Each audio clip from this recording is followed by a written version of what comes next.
Okay, welcome back, everybody. Thanks so much for joining us and participating in our breakout room introductions. As I mentioned already, we have a packed day where we're going to learn about legislative updates and then also build awareness about school meals and children in the greater community and what the impacts are. And then we have a special guest joining us today. Congressman Pappas will be coming in to tell us about what's going on in DC. So pass it off to partner updates, and Tara, take it away. All right, thank you. So we'll start with SNAP updates. I'm not sure we have anyone from the Bureau of Family Assistance here from DHHS, but I'll pause for a second in case I didn't see them join.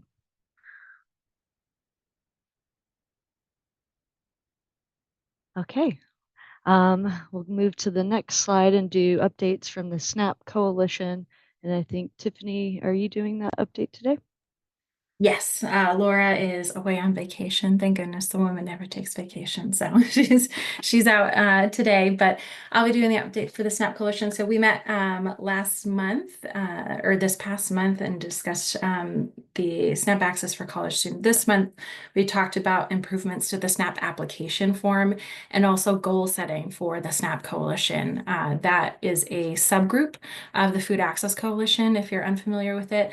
And this subgroup specifically focuses on goals that move SNAP forward and being able to get more people enrolled, making the process easier. Some of it is advocacy, some of it is awareness and best practices. So we're working on specific goals to move that work forward in 2025. So please join us. We meet on the third Wednesday of the month at 10 o'clock. So the Wednesday before this. And you can sign up for the mailing list. I'll drop that link in the chat. Thanks so much. Awesome. Thanks, Tiffany. And now I'll pass it over to Mary from the food bank to give SNAP outreach updates. Hi, everyone. Just to give a recap for those who might be new today. So at the food bank, we offer application assistance and we promote the SNAP program to the community. And we generally have a contract with the state. However, we're in between contracts right now. Our contract is in the process of being approved, which has been ongoing since the fall. I don't know at this time when it will be approved. I checked the agenda for today for the governor and council meeting. I didn't see us on there. So hopefully by next month, our contract will be approved. The only other update with that is that the state has approved the funding from the federal government, which is where the money comes from. It's federal money that comes through, that's funneled through the state. So that has been approved, but the terms of the contract, which we do submit a budget with the contract as well, has not been approved. So that's where we are for now, but we're continuing, our work despite not having the contract. We're continuing to grow our program. So we will wait and see, and hopefully by next month, I'll have some good news to share. Thanks, Mary. And next we'll move on to child nutrition updates. And there's no new updates from the New Hampshire State WIC team, but if you are interested in keeping up to date on anything that's happening, there's this WIC for Community Partners link that provides different resources and updates as they appear. And then I know Riona is doing a presentation later, but I'll pass it over to her if she has any school meal updates. National School Breakfast Week is next week. It follows the week after school vacation, so it tends to be hectic, crazy, and a lot of energy from children. So we're celebrating across the state with those schools who we've been assisting. We have about 10 school celebrations happening next week. And if you want to celebrate at your local school or would like some more information or the social media toolkit, please reach out. Awesome. Thanks, Riona. And now we will give an update about New Hampshire Care Connections. I don't know if anyone from that team is here or if Jessica, you're able to share any updates.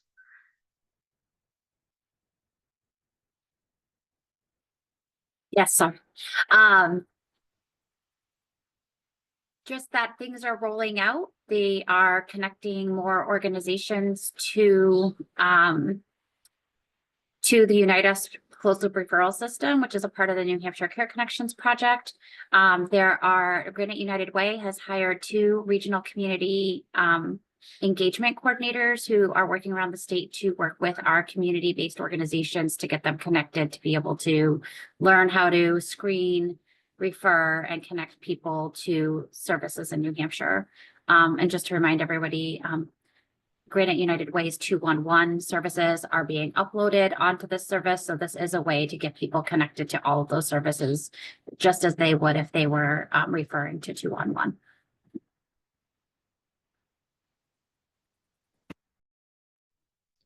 Thanks, Jessica. And now I'll pass it over to Heidi to share her update about Create. Oh, thank you. I was running late, and so it's so great to see it. So thanks, Tiffany, and appreciate it, Tara. So last in January, I think I shared that we were going to be having this Create virtual staff development session in February. And wow, between all the networks that we are connected with throughout this group, as well as other options through our extension and New Hampshire Food Bank, we were really able to pull this off in February with 22 participants, 32 people, pantries actually registered. So it's been a long time coming in building this event. So I just want to let you know that we're going to do a take 2. And in March 17th, I'm going to be running another one of these staff development sessions. It actually talks about the different resources that Extension is working with, as well as New Hampshire Food Bank, based on our Nutrition Pantry Partner Program, which I think we'll be talking about next month. And thank you to all of you who support the food access work that we continue to do and to build policy systems and environmental changes. And I'll also put it in our chat, the links. But we're going to do another one, and hopefully, and I'll have people that have already said they would come because it's a different food pantry schedule day. So that's certainly something that we really look at the needs and try to address to meet people where they are. So thanks again, New Hampshire Food Access Council people. It helps to have all of us working together. That's all I have. Thank you. Thanks, Heidi. And now if Maureen is here to talk about the Tamworth Weekend Food Program, I'll pass it over to her.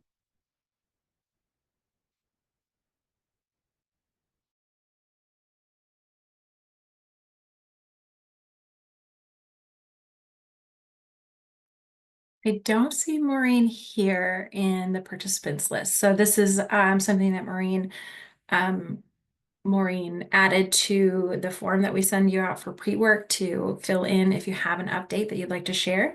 So this is something that she entered into that form. So she has future plans for the Tamworth Weekend Food Program to offer that Donna Yulitz, I'm not sure if I said that right, has led a Tamworth Brett School at the summer camp that occurs at Bear Camp Center for Sustainable Community. It's still in the planning stages, but possible that the Bear Camp Center will obtain foods from the USDA, New Hampshire Food Bank, and volunteers will prepare the weekend food bags. Like the Brett Schools program, there will be no means testing, and families who wish to participate will pick up a bag for each eligible child every Friday while camp continues, usually 8 weeks during the summer. So that information will be in the slides for you. And this is just a list of a reminder that there are local coalitions all across the state. Some of them we help to manage the sign up forms for, and we as in New Hampshire Hunger Solutions, and some of them are independent and work on their own as well. So that information will be in the slides, but I'll also drop some links in the chat for you. But here's a reminder of the coalitions that are regularly meeting. There are other coalitions that are not regularly meeting right this moment that are not listed listed here, namely the North Country and then also Greater Nashua Food Council. So those have coalitions, but are not listed in the meetings schedule. All right, time to pause. I've seen a bunch of things come into the chat, so I'm going to stop sharing my screen and open up the floor. Whoever would like to come off of mute and talk about, if you've put something in the chat, feel free to come off of mute and talk about it, or if you have another announcement that you'd like to make.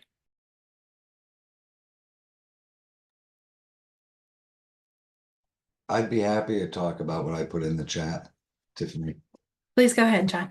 So one of my other responsibilities is that I chair the New Hampshire VOAD, and that's Volunteer Organizations Active in Disasters. And each, there's a national VOAD and there's state VOAD. So I chair New Hampshire VOAD.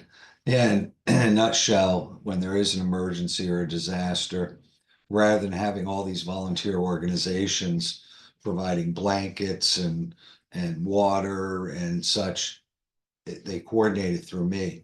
So the state will give me some direction on what they need in terms of service. And then I contact like Red Cross, Salvation Army, and all local and national charities to come help.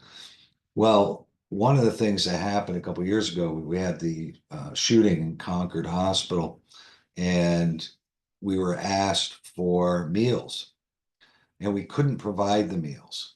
The Red Cross didn't have the meals, nor did Meals on Wheels. We just didn't have the storage space.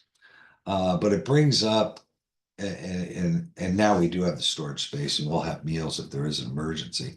But it brings up that whole idea of, if there is a mass casualty event or mass disaster, there are national partners that I can have come up here within 24 hours and feed thousands of people. But if we only need 500 meals or something like that, there's nothing. There's really nothing that is coordinated on a statewide basis to access that. Your own communities may have that. Your own resources may have that, but as far as the state emergency management, FEMA and the VOAD, there really isn't anything. So we're going to be creating a tabletop exercise where everybody can come together and get off into groups and talk about how they would handle certain emergencies involving food. How would you get the food there? How would you access the food? How would you prep the food? And I thought it'd be good to present that opportunity to this group. If there is an interest in it, just email me. My email's in the chat. Just email me and I'll put you on our mailing email list and get you an invite to our next planning meeting. And that's about it. That sounds like an exciting opportunity. Thanks so much, John, for letting us know about that and inviting the group here. I saw a question in the chat, looks like from David Holt, about what about the food bank? Yeah, I mean, the food bank certainly has frozen meals that they make in their culinary program. And they also have, I mean, food banks here, right? Mary? Yes, yes, I'm here. And I was going to say, I don't know. I mean, I can't speak for what our involvement would be. I think it would go above my head, but you're right. We definitely would have the frozen meals available. We try to keep a par on those at all times. So that would be my initial thought too, is, we could probably pull from those meals, if needed, but I can certainly pass this along to my manager and the other directors and see what their interest might be. So an interesting point. So I know last time I was there, you guys had the frozen trays to be defrosted. So really the real work is, how do you access it? How do you transport it? How do you heat it up? And that's what this is. This is getting down the nitty gritty of it. If we have something that's up in Berlin that happens and 500 families need food, how do we get it there? And we all work together to figure that out. And then hopefully at the end, we learn some lessons, we gain some relationships and can come up with some ideas on how to mobilize food in emergencies. Sure. That actually might work well. I know we're working on a strategic plan, so I could certainly see that being part of it. So I'll definitely pass that along. Excellent. Thank you. Some great collaboration going on before your eyes. So exciting. In the interest of time, I did see a bunch of people put information in the chat. So I'll still invite people because I want folks the opportunity to be able to come off mute and talk about their programs and their events. So if you have something that you'd like to add to something that you already put in the chat, then if you could just be brief about it. And then I want to have everybody have the opportunity. So go ahead if you have something. I see David off mute. I have on March 13th is the Welcoming New Hampshire table meeting.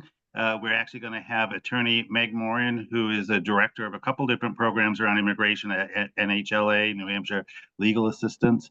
It's 9 to 11 via Zoom. If you are not already on our newsletter, I just put my email in the chat, dholt@miracoalition.org. Just send me an email and I can get you on our email list and invite you to the meeting. And it is, of course, about the current immigration legal situation. Thanks so much, David. Anybody else want to come off mute? I just had a quick thing to add about, they were talking about if there was an emergency and they had to move food, say to Berlin. Anything like that happens anywhere in the state, if you can get a hold of the public health networks, we have a lot of MRC personnel and stuff that would volunteer to help. Thanks, Nina. Really appreciate that input.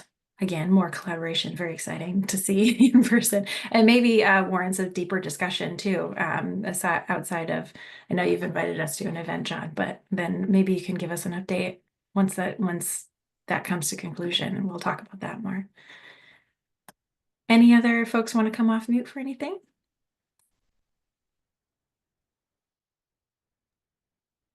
I just wanted to flag that I put in the chat a sign-on letter for the Food Research and Action Center to protect SNAP. This is for organizations. And as of the end of the week, last week, there were about 3 New Hampshire organizations that had signed on to the letter. So we're hoping to get more organizations who can sign on to protect SNAP in the budget reconciliation process.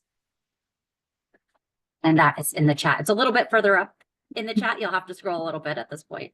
I think at this point we'll probably pull the chat and send it with the meeting notes and at the end, because there's a lot of really good information in the chat. So thanks so much. And Megan, I saw the Advocacy Day event, and we'll be talking more about that later in the context of the policy update. So thank you for sharing that, though. Feel free to preview, and we'll talk about that more in a little bit. Any other updates, announcements, comments before we move on to policy? Right. Thanks, everybody. So much exciting stuff going on, and I really appreciate you all telling us about your events and bringing this to this group and seeing the firsthand collaboration that happens when you just bring ideas and information to folks. So thank you so much.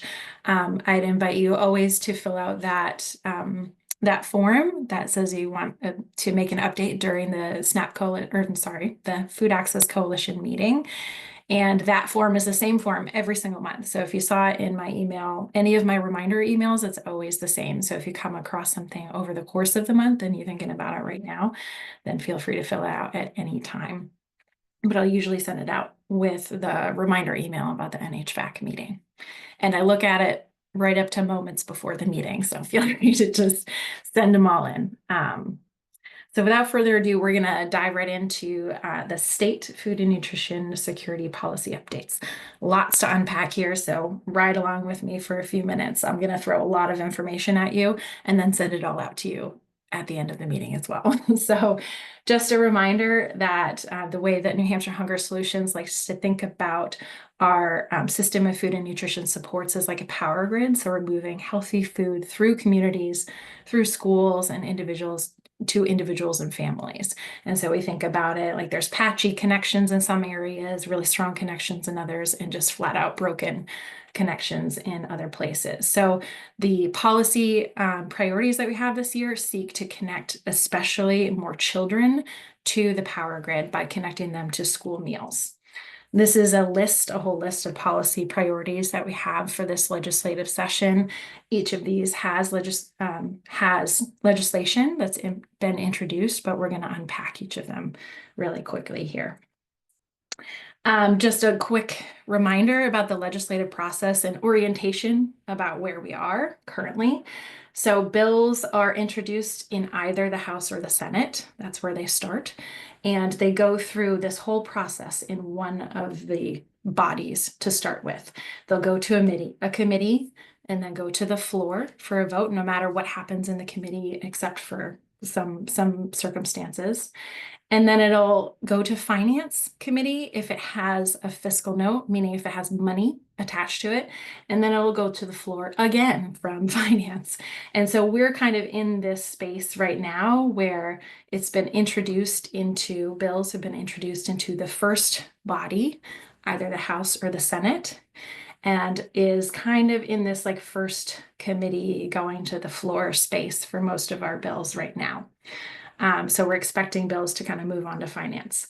After it goes through one of the bodies, either the House or the Senate, it still then has to cross over to the other one where it goes through this whole process again and eventually goes to the governor. So that's kind of the real quick rundown about how legislation works in our state.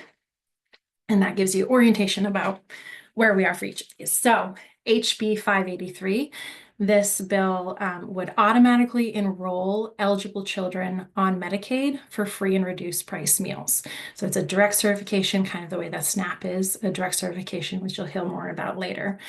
The House Education Funding Committee held a public hearing and works in executive sessions on these bills. And the committee introduced an amendment that would make the bill budget neutral until state fiscal year 28. However, the committee voted 10-8 inexpedient to legislate, which means that the committee is recommending that this bill not be passed by the House, which is where it currently is right now. And so this will go to the House floor, which is where you can see the status right here. It's going to go to the House floor, likely on March 6th. That's not like a definite date. It's to be determined. Still, it's not been put in the calendar, but that's likely when it's going to go. So we have action alert for this one, which I'll put the link in the chat once we kind of get through some more here, to contact your representative. Super important on all of these bills, and we've heard in all of these sessions, work sessions, public hearings, the legislators are hearing from advocates and it's making an impact. So I'll talk about that a little bit more with specific legislation actually. HB 646 would establish an online application for free and reduced price meals, school meals, and provide some money from the state in order for schools to do that. This again was heard during the same time as Medicaid direct certification in the House Education Funding Committee. They held public hearings, work session, executive session. There is a possibility to amend it on the House floor to reduce the cost, but that amendment hasn't been officially introduced yet. The committee voted again inexpedient to legislate 10-8. So they're recommending that the House not pass this bill. And again, we're asking folks to contact your legislators and ask them to support this bill when it goes to the House floor for a vote. Next one is ending school meal debt shaming. So this would prohibit schools from, it's all about the student experience for this particular bill. So it's prohibiting schools from serving alternative meals or that for students that have outstanding meal debt.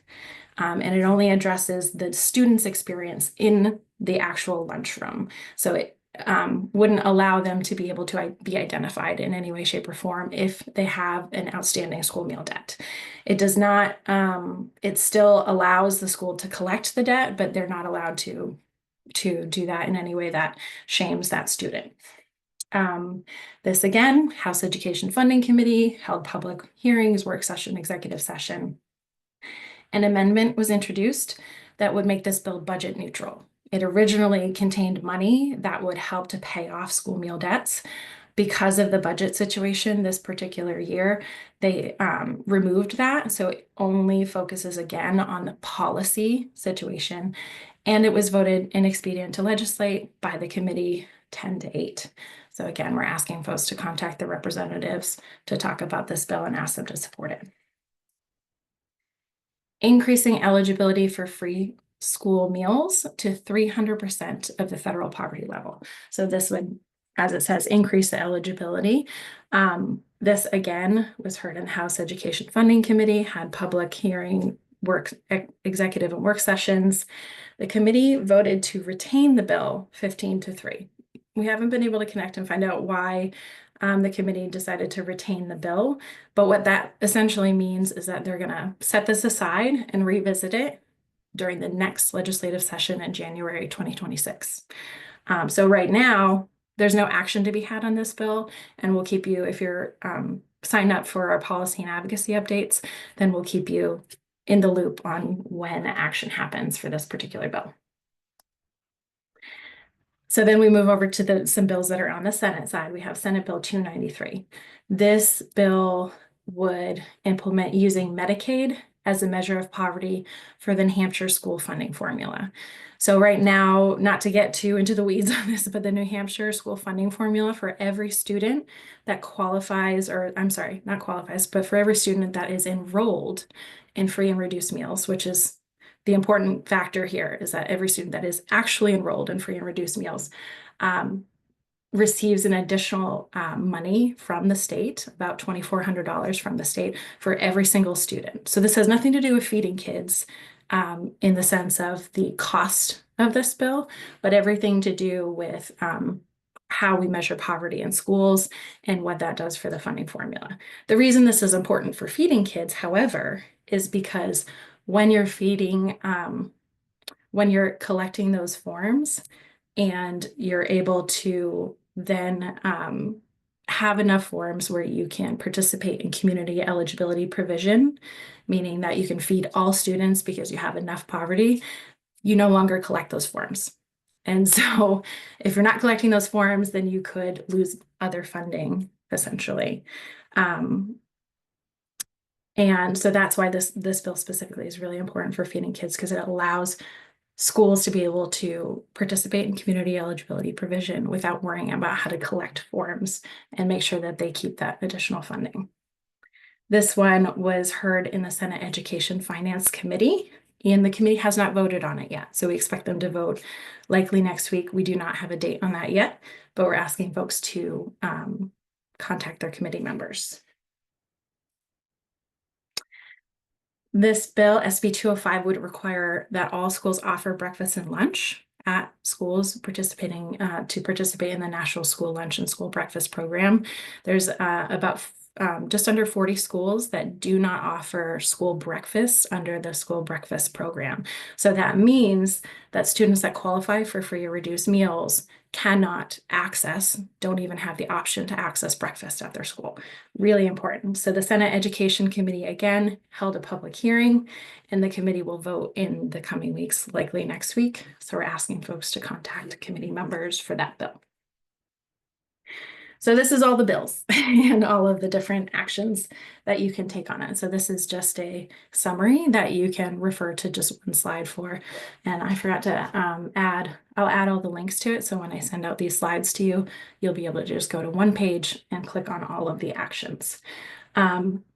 Also to say on New Hampshire Hunger Solutions website, under our Become an Advocate, Take Action page, this is where you can find the most up-to-date information about all legislation that is in the House or the Senate and what actions to take currently. Is there any questions about those specific bills before I move on to other bills? Let me just check the chat real quick.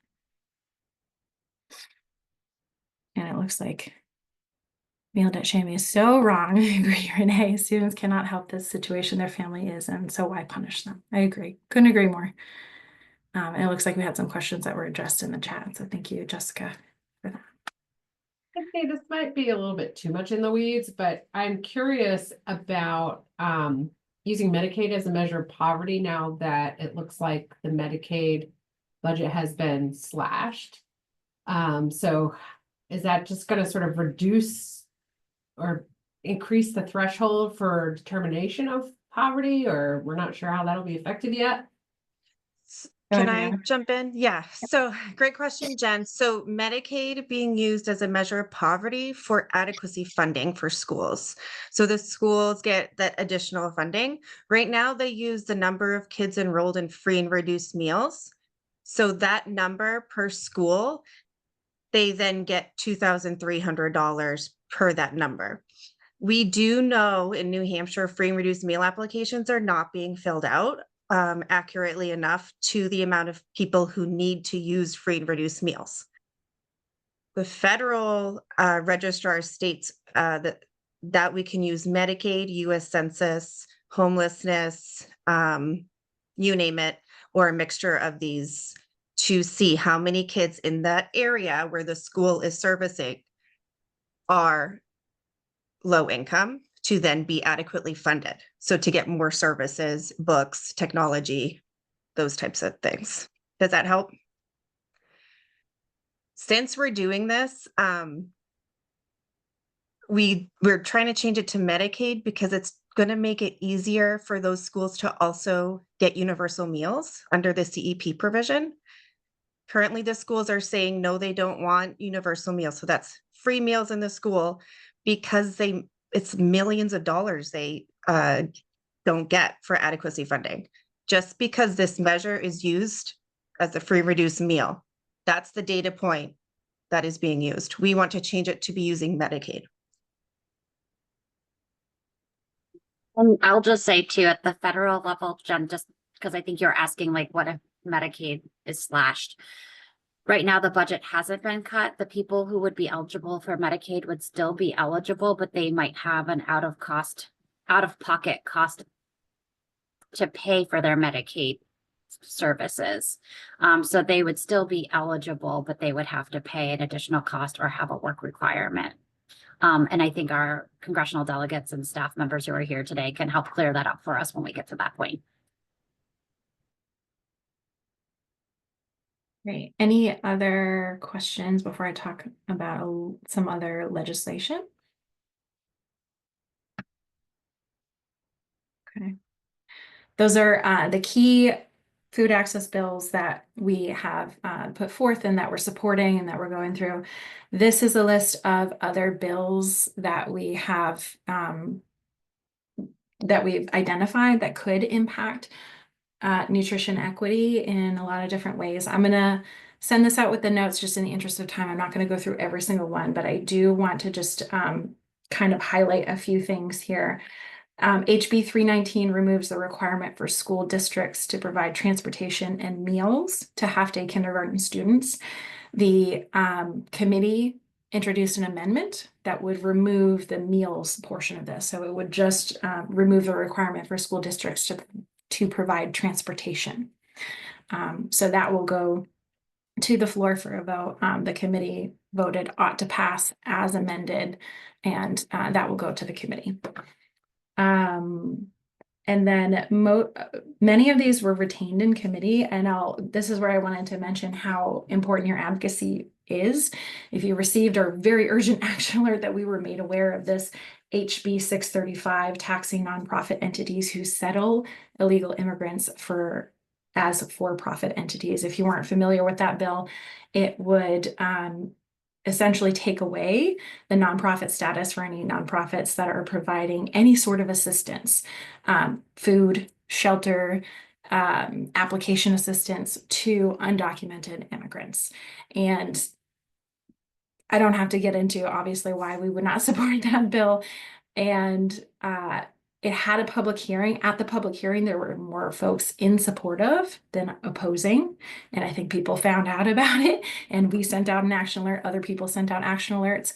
And by the time that they had gone from the public hearing to the executive session where they vote on it, the committee got inundated with messages from their constituents saying, what are you doing? We don't want this, basically.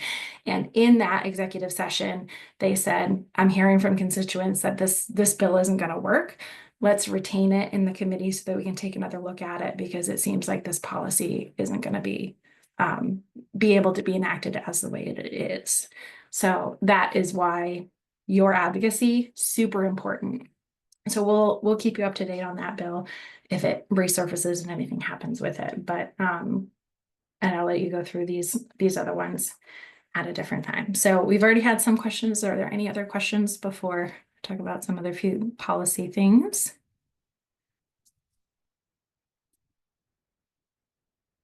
Moving on quickly.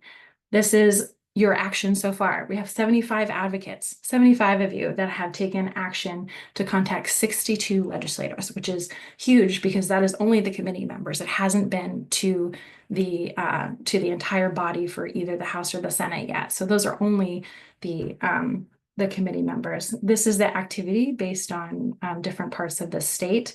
We need some more representation from Sullivan County over there. So if you know anybody over there, start poking them about these action alerts.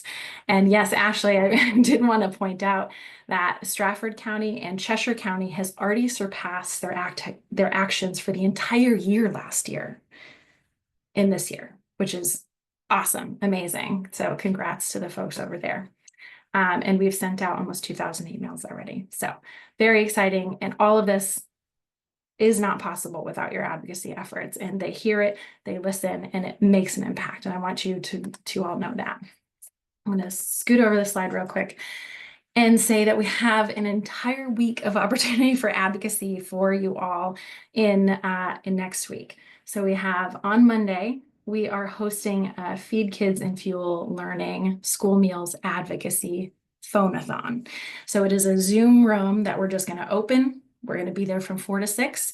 And what you can do is you can pop in and you can get a little pep talk, and be able to call your legislator. You're going to meet yourself. You're going to sit on your cell phone, and Hunger Solutions staff will be there to support you if you have any questions. If you want to pop into a breakout room and talk with a legislator with us present with you, we're happy to do that. So that is on Monday evening from 4 to 6. I'm going to put the link in the chat here for the phone-a-thon to register for that. That's the Zoom registration. Tuesday, March 4th, this is more of an FYI that there's going to be a press conference about SB 204. I didn't talk about SB 204, and I'm not going to get too in the weeds on it, but essentially this bill in the Senate would also increase eligibility for free school meals to 200% of the federal poverty level, but it splits the costs between the state and schools. And so if you can imagine, we have New Hampshire Hunger Solutions wants to work on this bill a little bit more with our legislators to see how we can get this so that it provides more fairness and equity, because not all schools can afford to do this and shoulder half the cost. So this is a FYI that you'll see that, and we'll let you know if there's an opportunity for advocates to come to that. On Wednesday, March 5th, Megan put it in the chat, but there's an Invest in Kids Advocacy Day. And so this is our in-person event. There's going to be a legislative breakfast from 8 to 9 in the morning where you'll hear about policies that are affecting early childhood into school meals as well. So it's all about child wellness. We have about 7 partners that are participating in this event. Following the legislative breakfast, there's going to be an advocacy training from about 9 to 11 or so, where you'll get orientation about where we are in the legislative process and also be able to learn about how to talk to your legislator. And then at lunchtime, we'll head over to the State House cafeteria and you'll have an opportunity to sit down with your legislator and talk about the specific issues and share your story with them. So I'll drop that link in the chat. And then on Thursday, as I mentioned, we do not have confirmation yet that these bills will go to the House floor, but we're pretty certain, like 90% certain, that they will go to the House floor on Thursday, March 6th. New Hampshire Hunger Solutions is going to be there flyering at the door at the House chamber to say, vote in support of these bills. And then if you'd like to participate a little bit deeper in some advocacy, we have a policy and advocacy team that meets on every other Friday of the month. So I'll drop that information in the chat. And I think here's the flyer about Invest in Kids Day. Here's a QR code. I also dropped the link in the chat. Federal updates, stay tuned. We're going to get there. Rihanna, I'm so sorry. We're so far behind and tried to make it quick. Yeah, we're really behind. And I don't want to rush everything, but I just want to take a minute. I saw 3 people pop off. There's 43 of you on right now. Can raise your hand or show an emoticon if you've ever written in to take action on one of our emails. Just one, at least one. Thank you so much. I want to say we send a lot of emails. I know this. We are not sending emails because it's not needed. We're asking to take action because those representatives and the senators, they read those emails. We have seen bills stop just because of the advocacy that we have individuals. So I'm going to ask you all if you can and you feel as though you can do it on behalf of your organization, then do so. But I recommend using your personal email account. Go in and take action on everything you see. It's an investment. We all have been a child in our lives. Like we all have been children. We know how hard it is to learn on an empty stomach. We know how the thing is that we're not trying to put kitchens in schools. There's already kitchens in schools. We're just trying to get the food from the kitchen into the bellies of the students. It's not that big of a change. And if you all can use your personal email and try to take action, it's click the button, write your own personal story. It works. We are currently hearing that kids don't need to eat school meals at the House of Rep committee said that. They told me I was there testifying, they told me that the food at the school isn't healthy. They told me that the parents should be sending in lunch boxes of food. Don't put it on. They have to hear from their constituents. They have to. They're saying that they're not getting any stories. They're not getting emails. So if you all can push out our take action, send it to a friend. If you have a child, do it for your own child. The first thing we're going to do is try to feed all the children. And then let's talk about the quality of the food. Let's make it healthier if that is an issue. But can we at least feed the kids first? And that is just my soapbox second.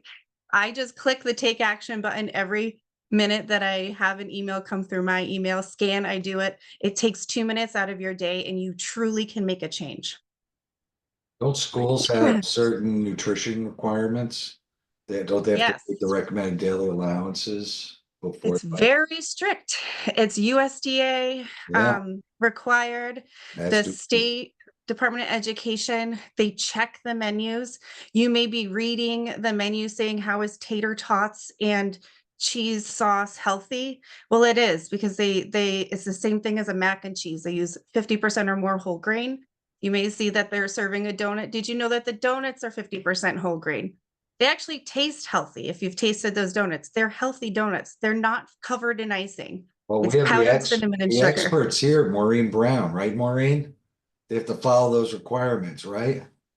Yeah, absolutely. And I mirror what Rihanna is saying. I have a colleague that's very much involved in the school program over in Vermont. And yeah, they have absolute regulations. And what people don't hear is that's exactly what they do is misinformation. They have a piece of it, like the tater tot, the cheese sauce, that type of thing, the donuts. I've heard other items, which traditionally, yeah, they're high sodium, they're high fat. But in order to make it on the school lunch program as an item, as a meal, it has to be reduced, lowered in fat, raised in fiber, lowered in sodium, but that information does not get through to legislators. Correct. Or Thank they you, Maureen. don't want to hear it. And you all are here because you feel passionate about the individuals in New Hampshire. And I am really grateful for this huge group. There's now 44 people on right now. And I know that the food bank can't do it on their own. They need the support from those SNAP enrollment. We can't do it here trying to increase SNAP and school meals without the food pantry work that you all do. We need the emergency support, but we have to do it together. And just enrolling kids in school meals and getting more kids fed at the school, that's 2 meals, breakfast and lunch, healthy food, so they can grow and learn. They will be the future one day. They will graduate. And if we get them the right nutrition now, we're going to have an okay state later on.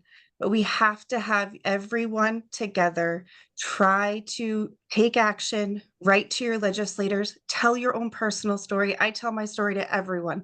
I know hunger. I have 3 children. I have not eaten meals just to feed my kids. Every parent has done that if you have a child. You'll eat the scraps off the plate just to not waste food. Please tell your story. Just because there's food bags going home to children at the end of the day from these great programs, it could be Pop-Tarts, it could be donuts that aren't whole grain in there. And just because a kid's belly is full, it doesn't mean that they have adequate nutrition. School meals have that adequate nutrition. And we can't have that federally cut either. So I'm so glad Pappas is coming on. We can say how important school meals are, that we want to connect individuals to school meals. We know that free and reduced meal applications aren't being filled out. Parents don't know about it. Schools don't tell you about it. We have to get more people connected to free meals, connected to SNAP, because if you get SNAP, you automatically can get free meals for your kids. If the grandparent in the household is getting SNAP, those kids under the age 18 get free school meals. We're feeding more people when we're signing people up. And I'm just going to, I had a whole presentation for you guys, but we saw bills stop because of emails coming through. If we can stop bills, we can push them forward. They have to hear from the people in New Hampshire. New Hampshire is so proud about local government, then contact your representatives. That's why they're there. They're not going to go to the football field and watch your kid's football game and talk to you afterwards. They're not going to do that. But we really need some more advocacy. That it might be a good opportunity to take a moment to just walk you through our action alerts, and so you can see the process if you haven't done it before. And I also wanted to point out in the chat, and Megan, thank you for reminding me, I did not mention that the Advocacy Day on next Wednesday, a week from today, we've invited legislators, and they are going to be having school breakfast at the legislative breakfast. So our friends at the Concord School District are going to be providing breakfast. So there's opportunity for education during that time that we'll be able to put the nutrition facts and show them right next to each other that a donut is not a donut in the school. It has whole grains in it. It has sugar requirements and fat requirements and the requirements that they have to abide by. So very excited to have the school district on board for that. If you go to Hunger Solutions homepage, if you were just wanted to find a place to find where are we, what's going on with the bills that have to do with hunger in New Hampshire. If you go to our homepage and click on Take Action, Become an Advocate, this is where you'll see the most up-to-date information. I try and update it the day of or the day after anything has happened in the legislature. So you can go here if you have any questions. At the top here, we have our key issues. And then down below, we have some other our issues that will give you updates on bills that don't necessarily have action attached to them. So at the very top, you'll see this is the action related to those bills in the House to support HB 583, 646, and 703 that have to do with Medicaid direct certification, creating an online application, and ending school meal debt shaming.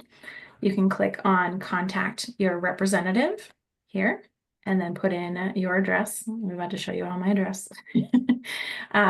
And you will be given your list of representatives. Fun fact, you might have more than one representative. I have 4 where I live. This is a message that we've put together to help so that you don't have to, you could just click send from here. Once you enter the rest of your information, you could just click send and the message will go off as is, and that's totally great.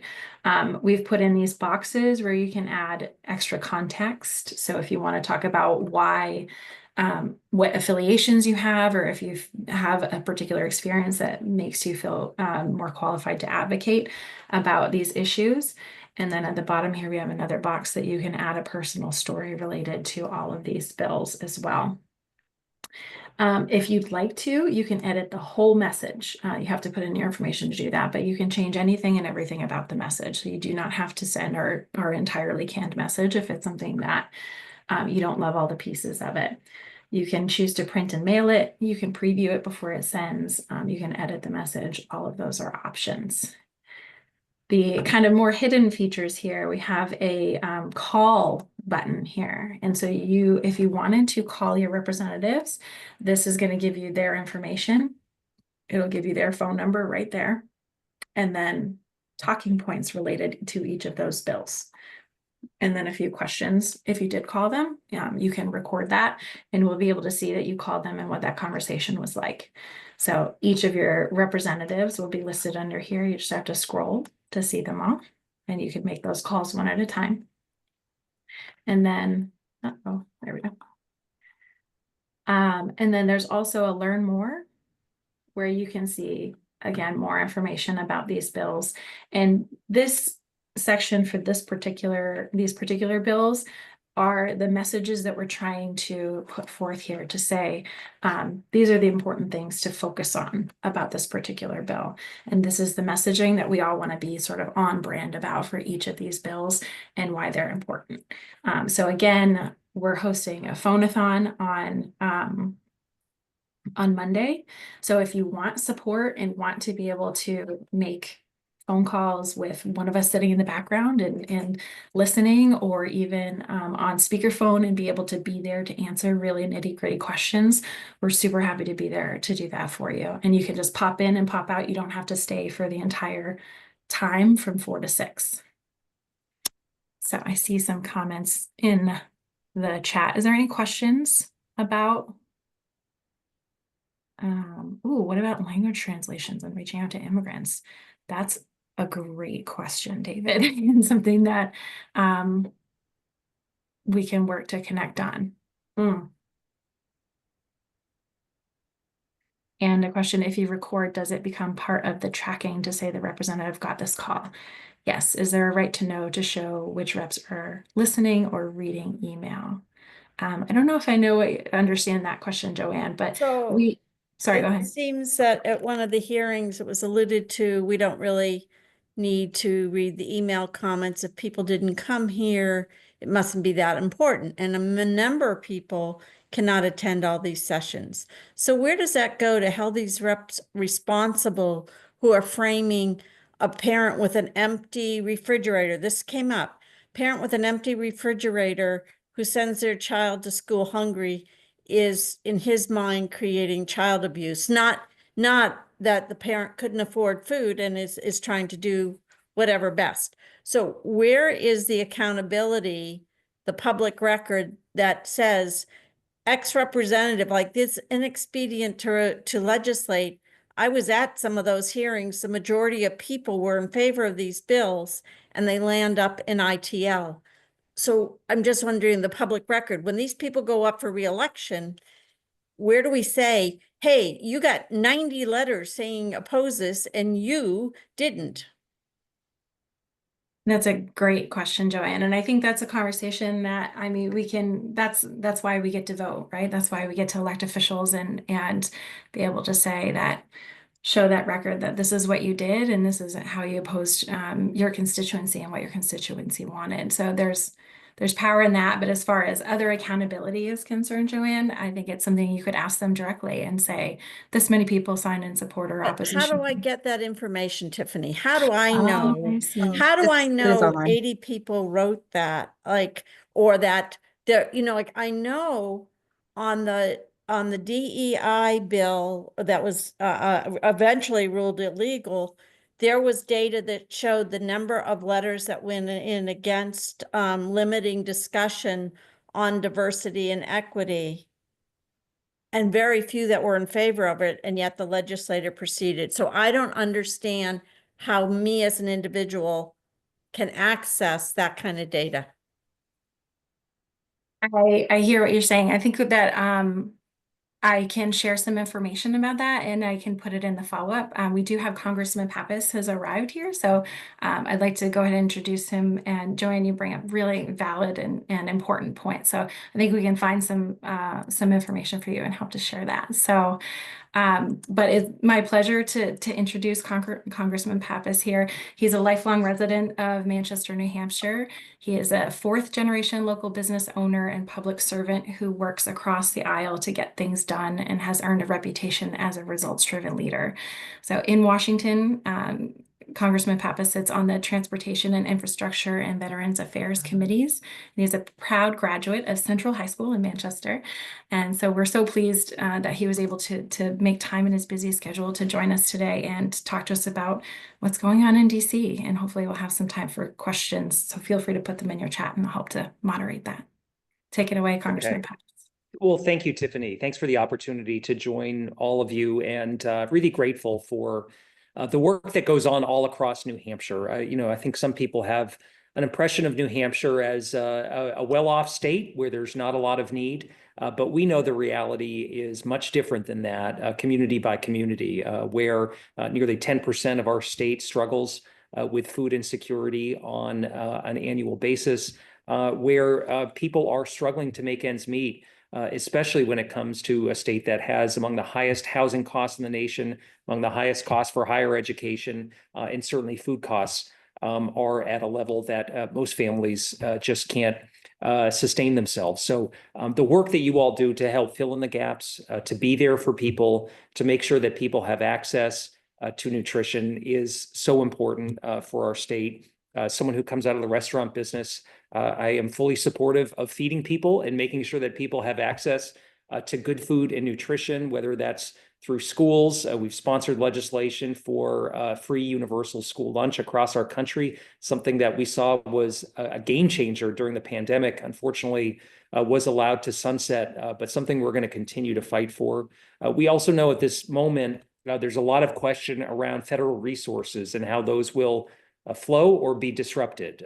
I think there's a very concerning effort happening within the executive branch that's going beyond what Congress has instructed the executive branch to do in terms of appropriations. They're withholding money, freezing funding, firing individuals in critical areas.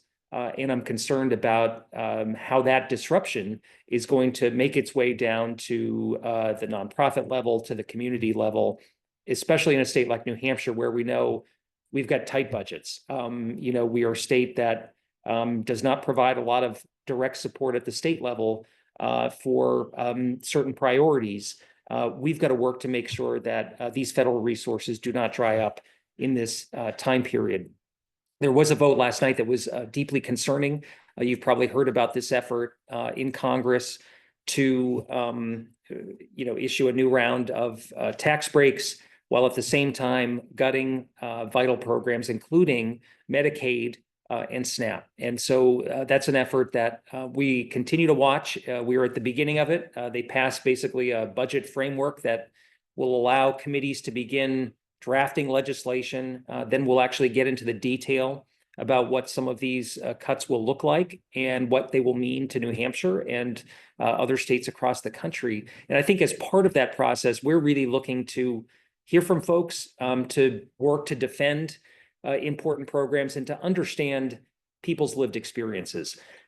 I think in the legislative arena, there's no substitute for people telling their stories, us lifting up the work that goes on in the nonprofit world, in the community level in New Hampshire. So we're looking for those stories to help bring back with us to Washington to defend some of these vital core programs like Medicaid, SNAP, and others that could be on the chopping block as we move ahead further into this term. So we're working hard to try to provide answers wherever possible, but frankly, we've got more questions than answers, as well. We've been hearing from a lot of folks that are deeply concerned, worried, anxious about what the picture will look like with federal funding moving forward. We don't have a lot of certainty that we can provide. We're just going to do all we can with the limited power that we have to try to answer questions and try to fight to defend programs. And I think, just kind of came in the middle of this meeting, but it, seemed like the question was, what can we be doing? Should we be speaking out? I do want to let you all know that we've literally been hearing from thousands of constituents from New Hampshire on a weekly basis in our office The congressional switchboards have been flooded. I see that as a good thing because it means that people are paying attention. They're wanting to weigh in on what they're seeing happening in the country and want to talk about what is important to them. We've had a couple of town hall meetings already, one on the phone where we had nearly 8,000 individuals on the line for most of the call, answering a variety of different questions, most of them pertaining to the social safety net, to critical programs that we can't afford to see cut in New Hampshire. I see these, including the programs I mentioned, SNAP, Medicaid, the programs that provide for basic nutrition. These are investments in our future. They're good for our economy, but they're also the right thing to do in terms of public policy from a human perspective. We can't allow them to go away. And we look forward to continuing to connect with you all as we kind of move ahead into this uncertain period. Would love to try to answer some questions or hear your thoughts if you have any. I know we have a staff member who's on the call too, Victoria Laracy.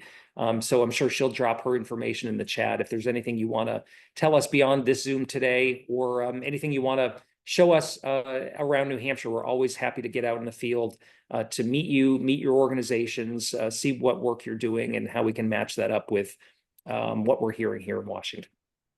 Thanks so much, Congressman Pappas. We're so thrilled that you were able to join us. We do have some questions rolling in the chat and we have some raised hands. So if you have a few minutes, is that?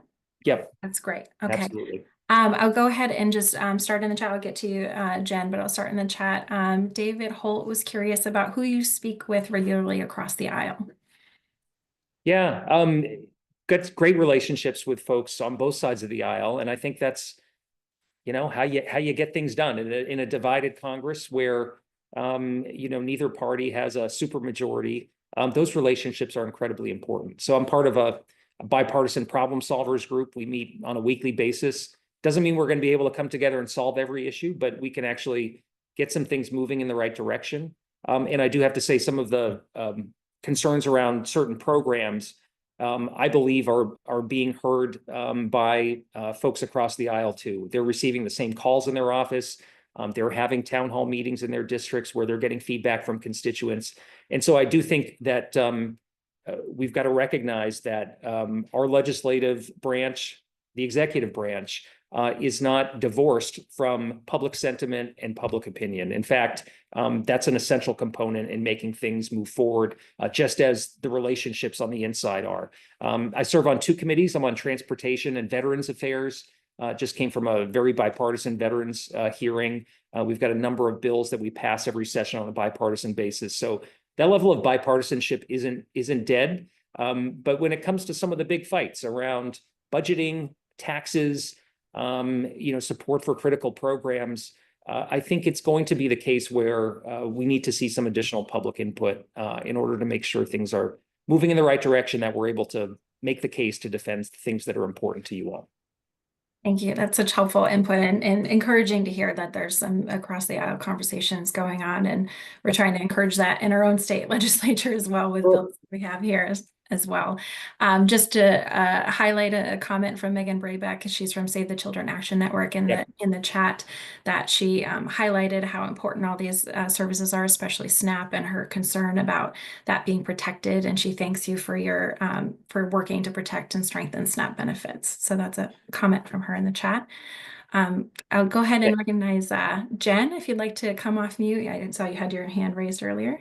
Thank you, Tiffany. Representative Pappas, it's really nice to see you here. Thank you for showing up despite how busy you are, because part of what we need is leaders like you showing up in these spaces to really hear about what's happening within our communities. I'm currently a program manager for community health at New London Hospital.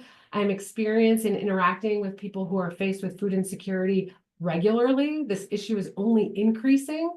One of the things I'm wondering about in terms of the tools that are available to you to offset the impact of sort of the tightening budget, the sort of almost resentment towards people who are living in poverty and are experiencing food insecurity as though they are sort of, what was the word that was used? Leeching off of their neighbors, I think was something that was said in the legislature recently. You know, what kind of tools are available to you to help us to ensure that some of these supports that are so necessary and critical for children in our community continue to exist. And I'm thinking specifically about appropriations. I'm thinking specifically about working with, your peers like Senator Hassan, Senator Shaheen for congressionally directed spending.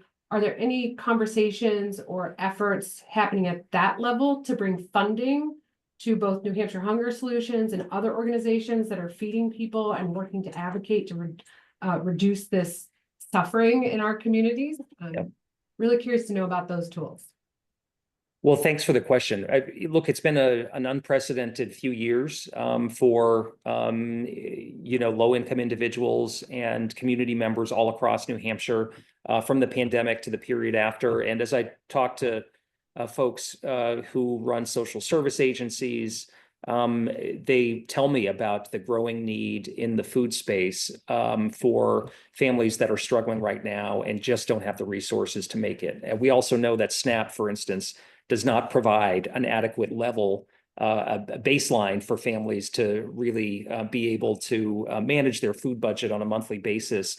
And so our food pantries really work to fill in those gaps. There are so many nonprofits around New Hampshire that have a food component to what they do now. I think of, boys and girls clubs that never were in the food business really, and providing meals is such an essential component of what they do all year round. Especially when, kids aren't in school.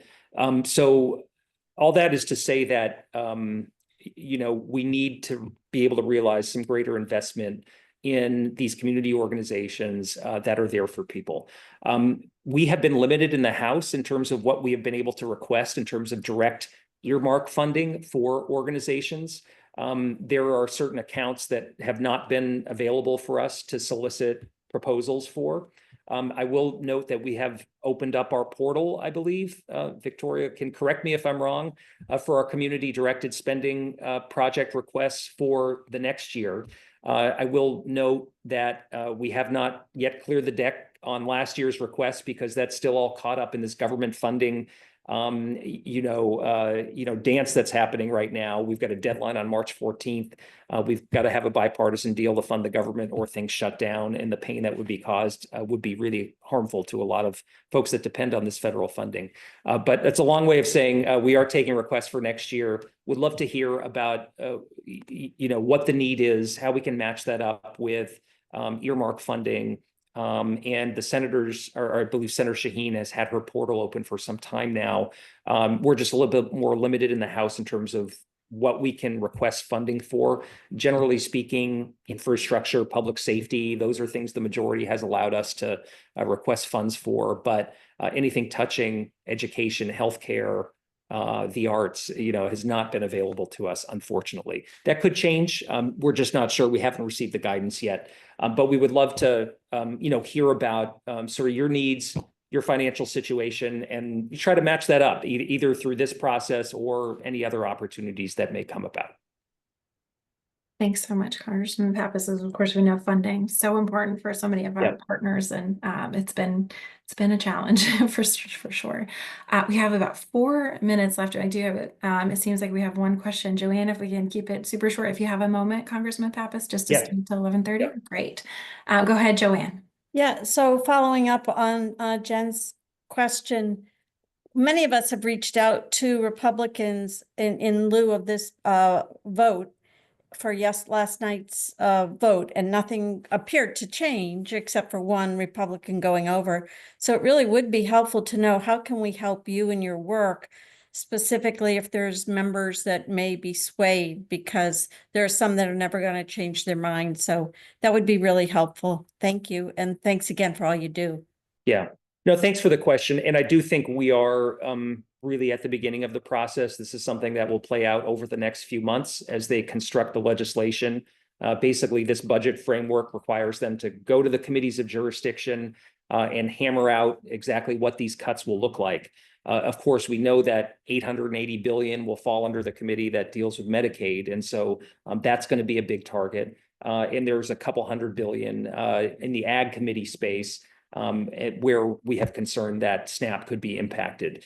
So I think, I don't think the vote should be taken as sort of a lack of concern from some of my colleagues across the aisle. I think they do have legitimate concerns, and I'm glad that they do. And I do think that further action around from their constituents about the value of these programs is going to help move the needle here. And so we're going to have those conversations on the inside. As I said, I'm part of several bipartisan groups where we've been able to build relationships with folks. And I do hope that they understand that this is a moment where we can't be backing off our commitment to the American people in the name of giving a new round of tax breaks to people who don't need it.